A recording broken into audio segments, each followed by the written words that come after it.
Salut tout le monde! Donc on se retrouve aujourd'hui dans mon appartement à Québec. Je suis ici dans le fond pour les études là, durant la session d'hiver. Là, aujourd'hui, je voulais préparer un petit peu une vidéo de retour, si on veut, de la chaîne YouTube. C'est ça, j'ai été absent pendant 2 ans de temps. Il y a beaucoup de choses qui se sont passées pendant ces 2 ans-là.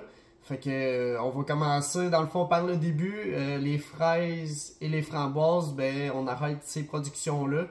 Dans le fond, on arrête parce qu'on a eu une opportunité d'achat de terre biologique pour faire de la grande culture biologique. Fait qu'on va vraiment plus enligner nos efforts là-dessus. Cet achat-là de terre s'est passé l'an passé, donc en 2023. On a commencé à cultiver en 2023, en fait, ces terres-là. Puis donc l'an passé, c'était vraiment une grosse année. Il y avait autant les fraises au printemps, les gelées, la nuit, on était encore là la nuit pour sauver nos petits plants de fraises. Mais en même temps, ben, on avait nos nouvelles superficies de grande culture qu'il fallait tout ensemencer, qu'il fallait sarcler et tout. Ça a été un printemps pas mal intense. Ensuite de ça, ben là l'été, on a eu un été pluvieuse, comme probablement la plupart de vous savez.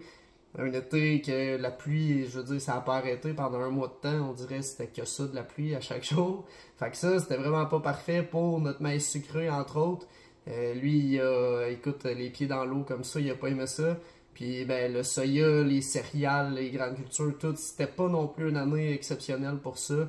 Donc bref, c'était une année pas top, mais on a quand même réussi à s'en sortir. Pendant les récoltes à l'automne, là, tout a bien été.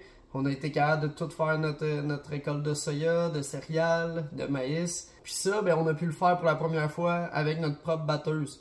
Donc là, c'est ça, avec les superficies qu'on a achetées, ben on a du nouvel équipement, dont entre autres une batteuse, que ça c'est mon rêve de petit cul, là, comme qu'on dit, d'opérer une batteuse. J'ai tout le temps voulu faire ça.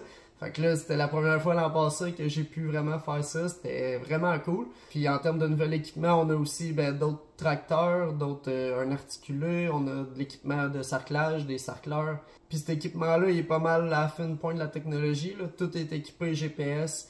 Les sarcleurs, une partie, sont équipés avec des petites caméras. Fait que les caméras, ils lisent dans le fond les rangs de soya ou de maïs. Puis ça fait que le sarcleur, il se déplace en conséquence de où réellement le rang est. Fait que, en tout cas, vous allez tous voir ça là, cet été dans mes vidéos.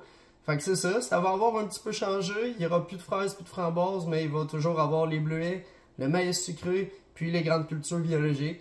Fait qu'il va y avoir du stock en masse à parler et puis à montrer.